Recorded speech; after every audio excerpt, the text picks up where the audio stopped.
Dear students, ninth class mathematics chapter 1 number systems के second lecture में आप सभी का स्वागत है। आज की इस लेक्चर में हम irrational numbers and real numbers के बारे में अच्छी तरह से पढ़ेंगे। उसके बाद जो है इरेशनल नंबर को नंबर लाइन पर रिप्रेजेंट करना सीखेंगे। इतना बेसिक करने के बाद हम एनसीईआरटी बुक की एक्सरसाइज 1.2 के क्वेश्चंस और उससे पहले दिए हुए एग्जाम्पल्स को सोल्व करेंगे। तो आइए शुरुआत करते हैं। अब देखिए कि इरेशनल नंबर्स और रियल नंबर्स को अच्छी तरह समझने के लिए हमने पिछले लेक्चर में जो डिफरेंट टाइप्स ऑफ नंबर्स पढ़े थे उनको जस्ट मैं 1 मिनट में रिवाइज करवा देता हूं। उसके बाद हम आगे प्रोसीड करेंगे। तो सबसे पहले देखिए कि जो काउंटिंग नंबर है 1 2 3 4 5 6 वगैरह जो है, इन काउंटिंग नंबर, ये जो काउंटिंग नंबर्स है ये क्या कहलाते हैं? नेचुरल नंबर्स कहलाते हैं। और नेचुरल नंबर को हम कैपिटल एन से डिनोट करते हैं। और दूसरा आता है होल नंबर। अब देखिए कि अगर आप नेचुरल नंबर के सेट में 0 और ऐड कर देते हैं तो ये जो नंबर्स हैं ये क्या कहलाते हैं? होल नंबर्स कहलाते हैं। Now integers. अब होल नंबर के सेट में आप नेगेटिव ऑफ नेचुरल नंबर और ऐड कर देते हैं तो ये जो सारे हैं ये क्या कहलाएंगे? इंटीजर्स कहलाएंगे। अब देखिए कि इस रियल नंबर लाइन पर हर एक पॉइंट किसी न किसी नंबर को रिप्रेजेंट करता है। उनमें से कुछ नंबर ऐसे हैं जो p बाई क्यू की फॉर्म में लिखे जा सकते हैं, रिप्रेजेंट किए जा सकते हैं, जहां पर p and q both are integers. Integers को z से डिनोट करते हैं, ठीक है, और q is not equal to 0। तो ऐसे नंबर जो p बाई क्यू की फॉर्म में रिप्रेजेंट किए जा सके और p और q क्या हो, दोनों इंटीजर हो and q is not equal to 0, ऐसे नंबर क्या कहलाते हैं? रेशनल नंबर्स कहलाते हैं। रेशनल नंबर को हम कैपिटल क्यू से डिनोट करते हैं। और नेक्स्ट आता है इरेशनल नंबर। अब कहता है कि इसी रियल नंबर लाइन पर कुछ ऐसे नंबर भी है जो p बाई क्यू की फॉर्म में रिप्रेजेंट नहीं किए जा सकते, ठीक, यानी जो रेशनल नहीं है। जो नंबर रेशनल नहीं है वो नंबर क्या कहलाएंगे? इस रियल नंबर लाइन वाले इरेशनल नंबर कहलाएंगे। तो इरेशनल नंबर में मेन क्या आता है? Square root of prime numbers. जैसे 2 प्राइम है, 3 प्राइम है तो 3 का स्क्वायर रूट भी क्या होगा? इरेशनल नंबर होगा। अब 4 का रूट तो 2 हो जाएगा, 2 तो फिर इंटीजर यानी रेशनल ही हो जाएगा वो तो। Root 5, root 7 and so on. इसके अलावा पाई भी इरेशनल नंबर है, याद रखना आपने, ठीक है। तो इसके अलावा हमने एक चीज और डिस्कस की थी कि देखिए सभी के सभी नेचुरल नंबर जो है वो होल नंबर है, सभी के सभी होल नंबर जो है वो इंटीजर्स हैं।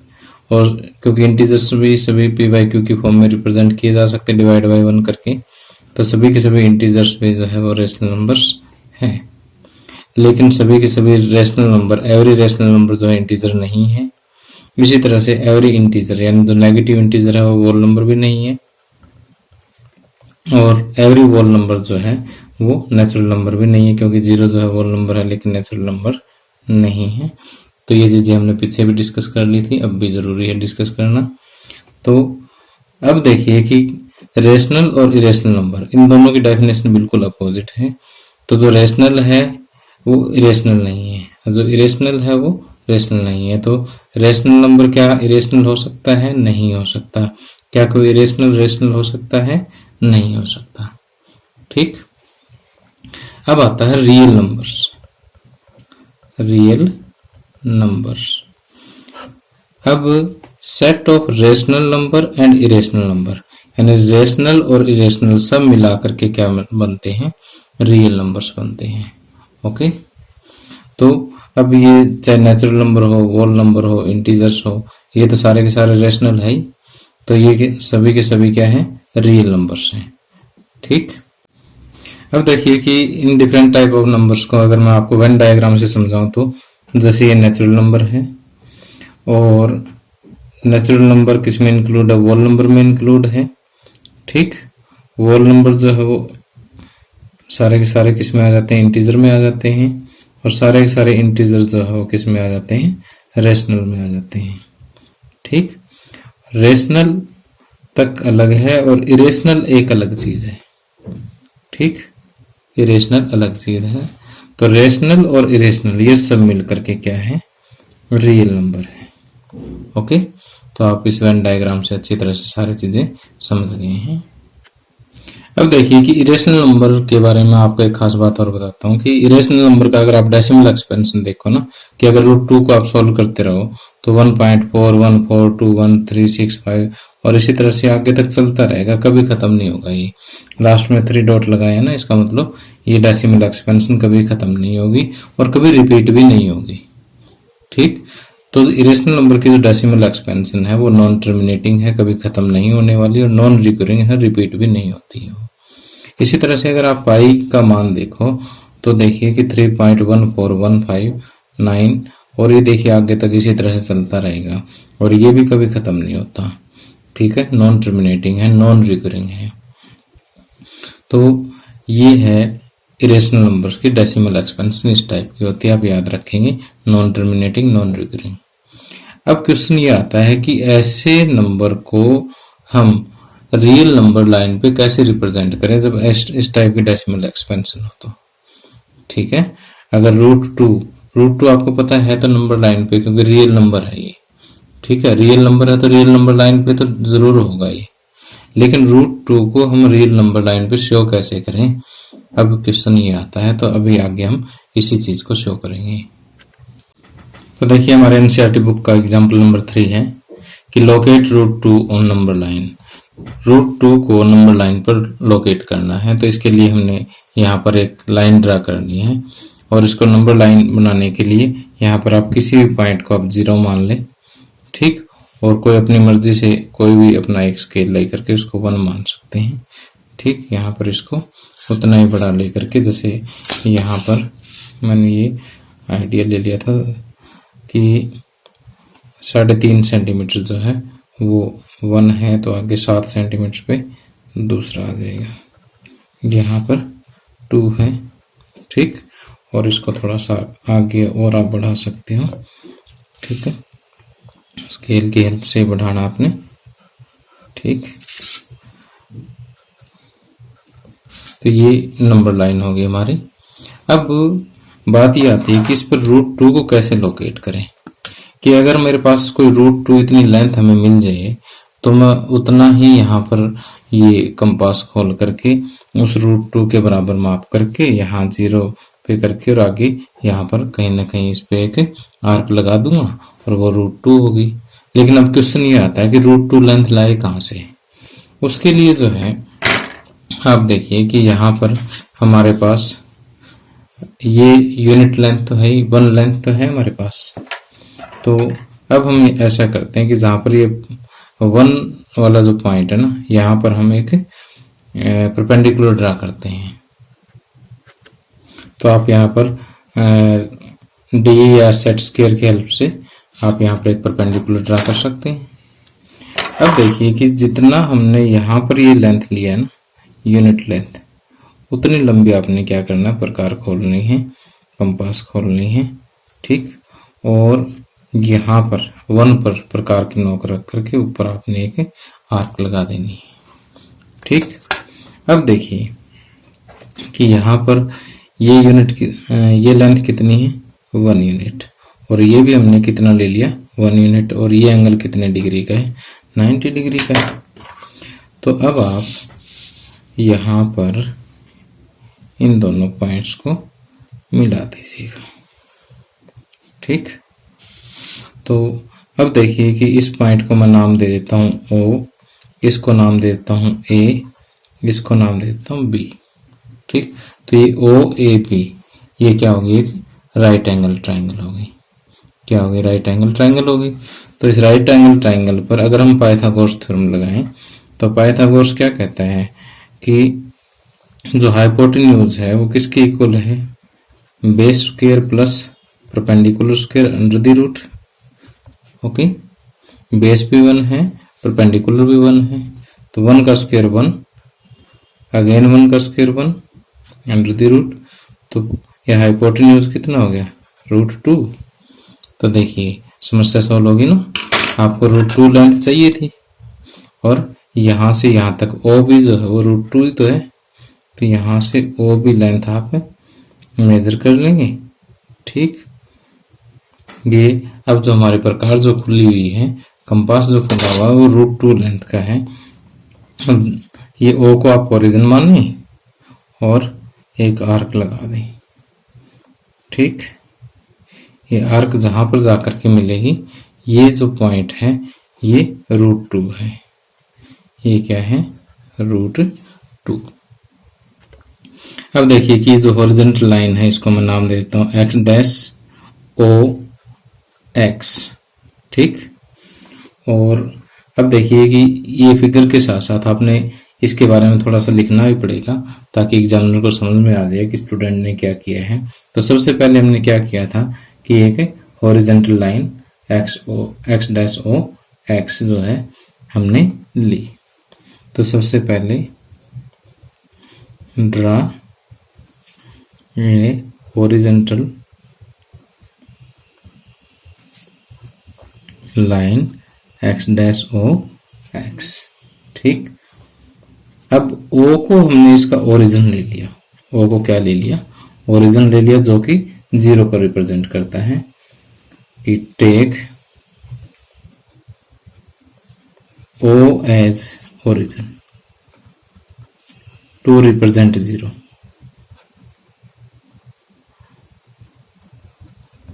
ओके, उसके बाद हमने क्या किया कि OA जो है वो 1 यूनिट लिया। Let OA is equal to 1 unit. ठीक, एंड AB जो है वो XOX पर जो है क्या है, परपेंडिकुलर है। And draw AB perpendicular to OA। ठीक, such that AB is equal to 1 unit, such that AB is equal to 1 unit. Okay, then join OB.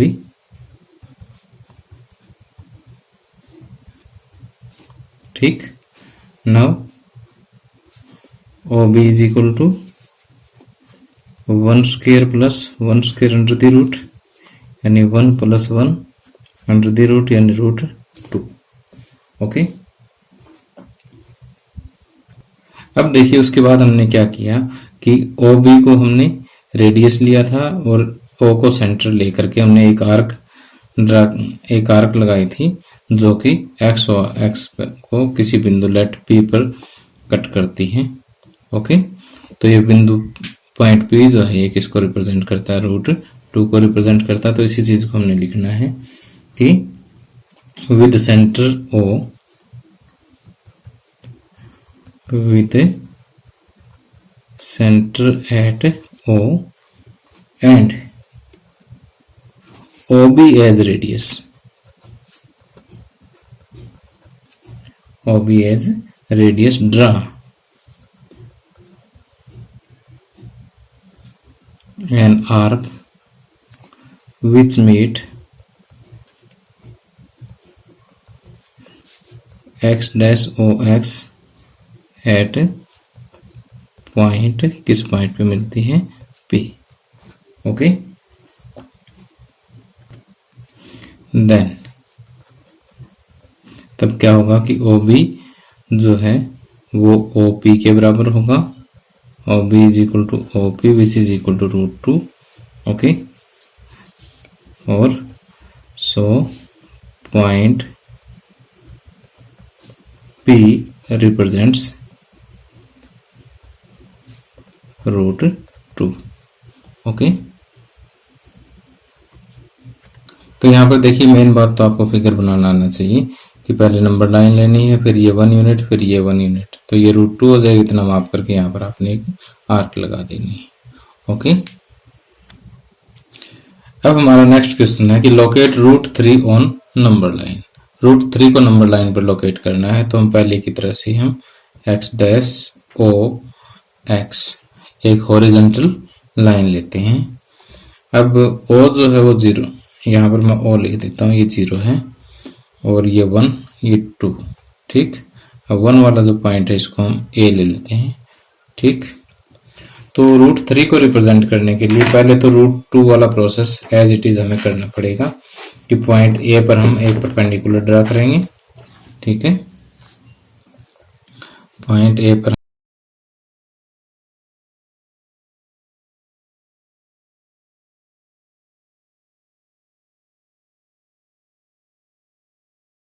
पिछले सम में देखा था किसके इक्वल है, √2 के इक्वल है। अब आपने एक काम और करना है कि बी के ऊपर फिर से आपने एक परपेंडिकुलर ड्रा कर देना है। पॉइंट बी के ऊपर फिर से आपने क्या करना है, एक परपेंडिकुलर और ड्रा कर देना है। ठीक, ये हो गया जी। अब देखिए कि मेरा प्रकार ऑलरेडी 1 यूनिट खुला है, तो मैं बी को अब ओरिजिन मान करके एक आर्क और लगा देता हूं, जिसको यहां पर कट करते हैं। ठीक, अब हम इस पॉइंट को पॉइंट सी का नाम दे देते हैं और ओ और सी को आपस में ज्वाइन कर देते हैं। ओ और सी को आपस में ज्वाइन कर देते हैं। हो गया ज्वाइन। अब देखिए यहां पर राइट एंगल है। अब ओ बी सी, इस राइट एंगल ट्राइंगल में देखिए कि ये √2 है, ये 1 यूनिट है। अब ये हाइपोटेन्यूज आपने फाइंड आउट करना ओ सी, तो ये हो जाएगा परपेंडिकुलर स्क्वायर यानी 1 का स्क्वायर प्लस में √2 का square under the root. Okay, 1 का स्क्वायर 1 और √2 का स्क्वायर होता है 2। ठीक, क्योंकि स्क्वायर रूट से स्क्वायर जो है ये कैंसिल हो जाता है। ठीक, तो ये इसके बारे में मैं डिटेल से नेक्स्ट लेक्चर में बात करूंगा। अभी आपने इतना ही समझ लेना है कि स्क्वायर से स्क्वायर रूट कैंसिल हो जाता है। तो 1 + 2 कितना हो गया 3 और ऊपर रूट है, तो यहां से यहां तक ये जो लेंथ है ये क्या है √3। अब आपने वही काम करना है कि √3 लेंथ जब आपको मिल गई है तो यहां से √3 इतना आपने क्या करना, प्रकार खोलना है और आपने यहां से ओ को ओरिजिन लेकर के और सी रेडियस लेकर के एक आर्क लेनी है जो कि x' को किस पॉइंट पे कट करेगी, एक पॉइंट पे कट करेगी, उसका अपनी मर्जी से कोई नाम दे दो P, और ये पॉइंट P जो है ये √3 को रिप्रेजेंट करेगा। अब देखिए कि पिछले सम की तरह से हम यहाँ पर इस कंस्ट्रक्शन के स्टेप्स लिख सकते हैं। सबसे पहले हमने x' ड्रा किया, उसके बाद हमने O को ओरिजिन लिया और उसको 0 से रिप्रेजेंट किया। ठीक, उसके बाद OA जो है वो 1 यूनिट लिया और A पर एक परपेंडिकुलर ड्रा किया। ठीक, और OB जो है वो √2 के बराबर होगी, ये हमें पता ही है। ओके, उसके बाद जो है हमने पॉइंट B पर एक परपेंडिकुलर ड्रा किया और BC 1 यूनिट लिया, उसको हमने लिख दिया है। और अब देखिए यहाँ पर OBC एक राइट एंगल ट्राइंगल है और उस पर अगर हम पाइथागोरस लगाएं तो OC will be equal to √3। Okay, ये सब कुछ आपने लिखना है, तो हम समझ चुके हैं। और उसके बाद जो है हम O को सेंटर लेंगे और OC के इक्वल रेडियस की हम प्रकार खोल लेंगे और एक आर्क ड्रा करेंगे जो x' को P पर जो है वो ज्वाइन करेगी। पॉइंट P जो है √3 को रिप्रेजेंट करेगा। तो जैसे जैसे हमने इसको बनाया है ऐसा ही हमने सिंपल इंग्लिश में इसको लिख दिया है। ओके, तो अगर यहाँ स्क्रीन से आपको नोट करने में दिक्कत हो रही है तो ये जो मैं सम आपको समझा रहा हूँ इसकी का PDF आपको इसी वीडियो के डिस्क्रिप्शन में मिल जाएगा, आप वहां से डाउनलोड कर लेना है। अब आगे देखिए कि एनसीईआरटी बुक के एक्सरसाइज 1.2 के क्वेश्चंस को हम आसानी से सोल्व कर सकते हैं। कि यहाँ पर फर्स्ट क्वेश्चन में जो है आपको 3 स्टेटमेंट्स दी हुई है और उन स्टेटमेंट्स को आपने बताना है कि ट्रू है या फॉल्स है, और फिर जो भी हम आंसर दें उसको जस्टिफाई करना है, यानी हमें इसका रीजन देना है। ओके, तो यहाँ पर जो फर्स्ट स्टेटमेंट है उसको रीड करते हैं कि every irrational number is a real number, कि हर एक इरेशनल नंबर जो है वो रियल नंबर है। तो देखिए अभी जैसे हमने लेक्चर के स्टार्टिंग में देखा था कि रेशनल और इरेशनल ये दोनों मिलकर के क्या बनाते हैं, रियल नंबर। तो इरेशनल तो रियल में है, अब जैसे फिगर से भी हम देख सकते हैं कि ये रेशनल है और ये इरेशनल है। रेशनल और इरेशनल सब मिलाकर के रियल नंबर है। तो अब हमारा स्टेटमेंट क्या है कि every irrational number is a real number which is true. तो the first statement is true. तो इसका रीजन आप दे सकते हो कि as real numbers include both rational and irrational numbers. As real numbers include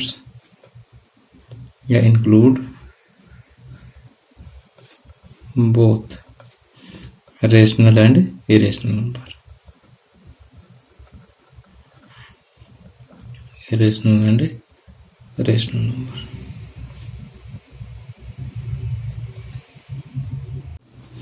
आगे नेक्स्ट स्टेटमेंट है every point on number line is of the form of root M where M is a natural number.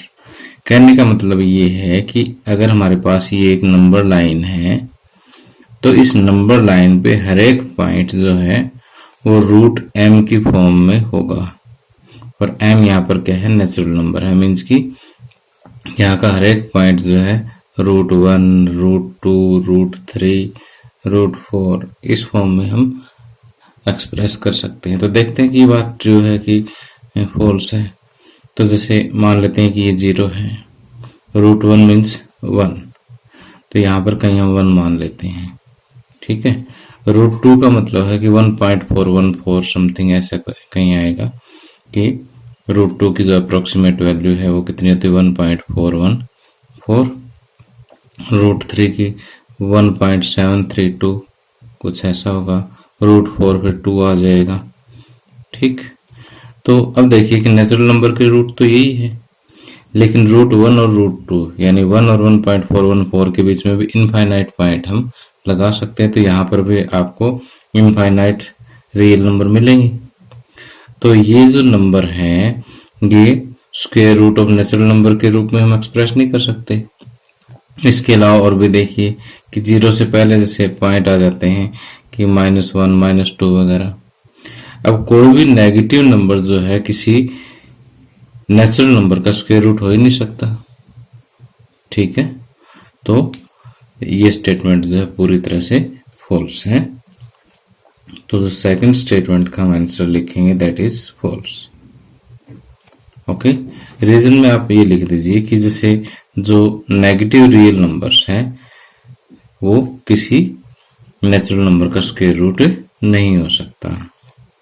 For example negative real numbers या a negative real number can not be a square root of any natural number. ठीक है। कोई भी एक example आप दे दो बस काफी है। अब हम बात करते हैं थर्ड स्टेटमेंट। थर्ड स्टेटमेंट में क्या कहता है कि every real number is an irrational number. अब देखिए कि जैसे अभी हमने देखा कि रियल नंबर में क्या होता है कि रेशनल नंबर होते हैं और इरेशनल नंबर होते हैं। Rational and irrational both makes real number. तो अब देखिए कि हर एक रेशनल भी रियल है, हर एक इरेशनल भी रियल है। बट यहाँ पर क्या पूछा कि every real number is irrational, कि हर एक रियल इरेशनल। ये बात तो ठीक नहीं, क्योंकि हर एक रियल जो है वो रेशनल भी तो होता है ना। ठीक है। तो यहाँ पर देखिए कि every real number is irrational, this statement is false. ठीक। अब यहाँ पर भी आप सिर्फ कोई एक एग्जांपल दे दीजिए कि all rational number are real but not irrational. All rational numbers are real but not irrational. ठीक। या फिर आप कोई भी एक रेशनल नंबर का एग्जांपल दे दो कि for example 2/3 is a real number but not irrational number. अब सेकंड क्वेश्चन देखिए कि are the square root of all positive integers irrational, क्या सभी पॉजिटिव इंटीजर्स के जो स्क्वायर रूट है वो इरेशनल होते हैं? If not give an example of the square root of a number that is rational number. अब देखिए कि पॉजिटिव इंटीजर्स कौन से होते हैं। अब देखिए पहले मैं एक बार सारे इंटीजर्स लिख देता हूं और ये देखिए ये मैंने इंटीजर्स लिख दिए सारे। इसमें से ये वाले जो है ना 1 2 3 4 5 6 ये पॉजिटिव इंटीजर्स हैं। -1 -2 -3 ये नेगेटिव इंटीजर्स हैं। 0 neither negative nor positive, neither negative nor positive integers के बारे में हमें पता है। अब ये कहता है कि क्या सभी पॉजिटिव इंटीजर्स का स्क्वायर रूट इरेशनल है? अब देखो अगर हम शुरुआत ही करते हैं ना कि यहाँ फर्स्ट पॉजिटिव इंटीजर कौन सा है 1 का स्क्वायर रूट 1 हो गया और 1 क्या है एक रेशनल नंबर है, ठीक है, इरेशनल तो नहीं है। अब ये बात मानने वाली है कि √2 इरेशनल है, √3 भी इरेशनल है, लेकिन √4 इज इक्वल टू 2 ये इरेशनल नहीं है, ठीक। तो हम ये कहेंगे no square root of all positive integers are not irrational. तो इसके सॉल्यूशन में या इसके आंसर में हम क्या लिखेंगे? नो द लैंग्वेज यहीं से ले लेंगे, the square root of all positive integers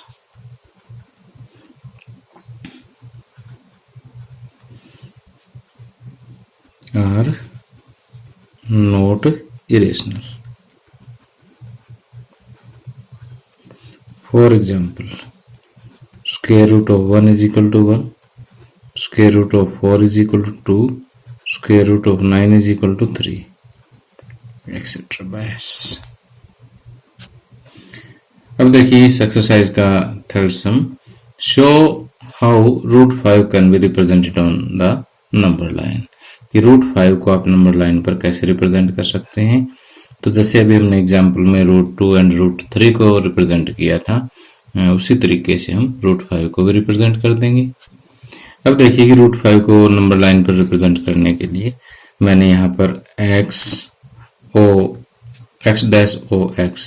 एक हॉरिजॉन्टल नंबर लाइन ले ली है। यहाँ पर जो पॉइंट O है, यहाँ पर ये वाला पॉइंट O है, 0 को रिप्रेजेंट करता है।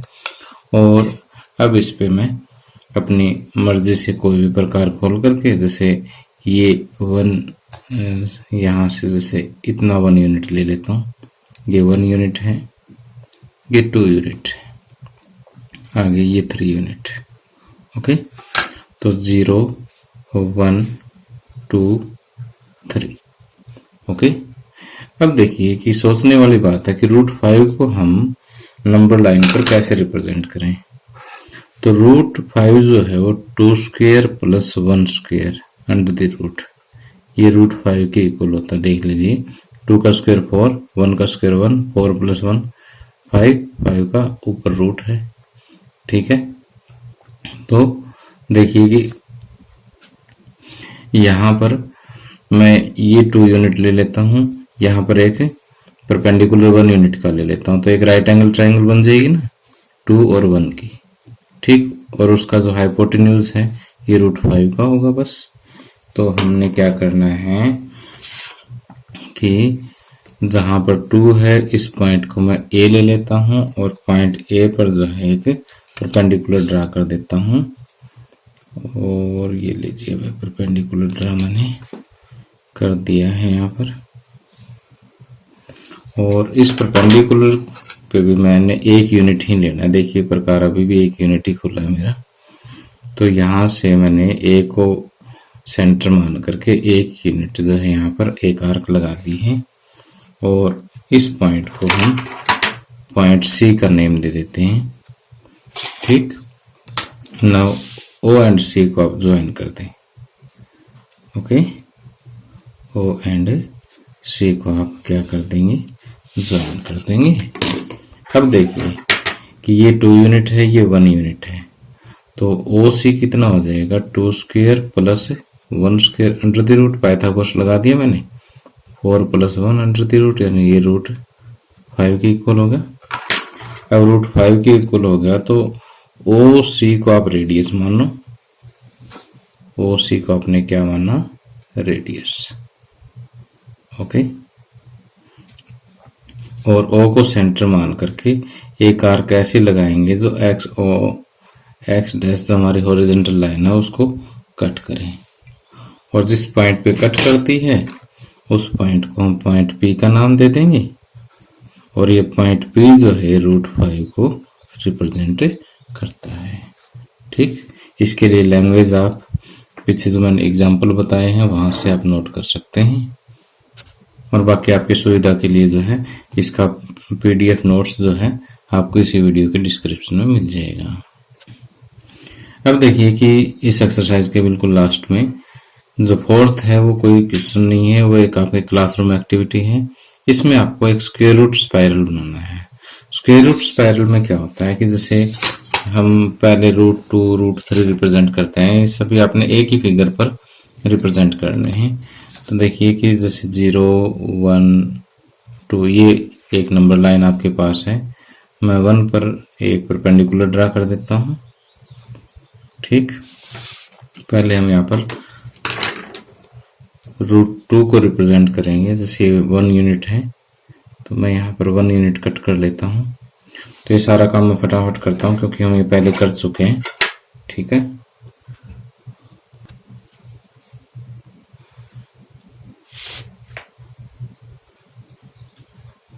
अब देखिए ये √2 हो गया। अब हम यहाँ पर परपेंडिकुलर ड्रा करके √3 रिप्रेजेंट करेंगे कि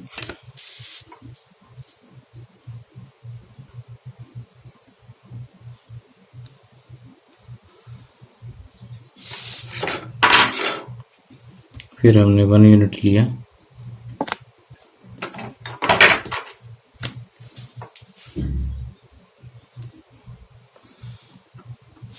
ये √3 हो गया। अब आपने फिर यहाँ पर इस पॉइंट पर आपने फिर परपेंडिकुलर ड्रा करना है।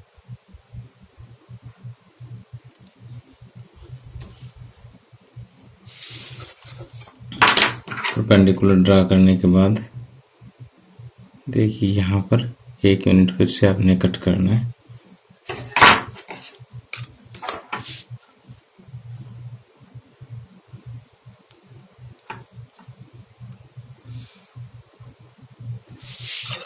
और ये √4 हो गया। √4 मीन्स कि 2 के बराबर होना चाहिए। हम इसको माप के देख लेते हैं।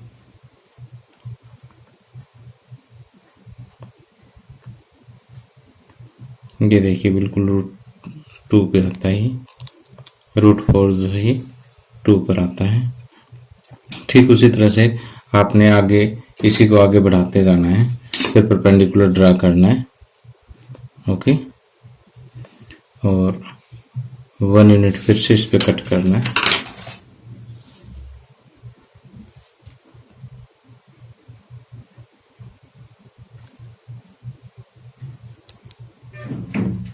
और ये जो है √5 हो जाएगा।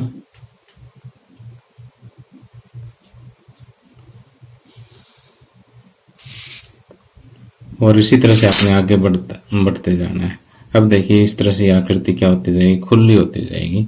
अब कोई भी चीज जो इस टाइप की होती है ना, यूं ये जो खुलती जाती है आगे तक, ये स्पाइरल कहलाता है। ठीक, आपने जो है √6 7 8 9 जहां तक आप कर सकते हो इसको आपने करना है फिगर को। ओके, तो आपके पास एक स्क्वायर रूट स्पाइरल तैयार हो जाएगा। तो इसका वैसे फिगर ही काफी है, कुछ लिखने की जरूरत तो है नहीं इसमें। तो प्यारे बच्चों, इसी के साथ हमारी NCERT बुक के एक्सरसाइज 1.2 के क्वेश्चन समाप्त होते हैं, और उम्मीद करता हूं कि आपको सभी क्वेश्चन अच्छी तरह से समझ आए होंगे। और अगर आपको समझ में आए हो तो इस वीडियो को लाइक करें, अपने दोस्तों के साथ शेयर करें। Thank you, have a nice day.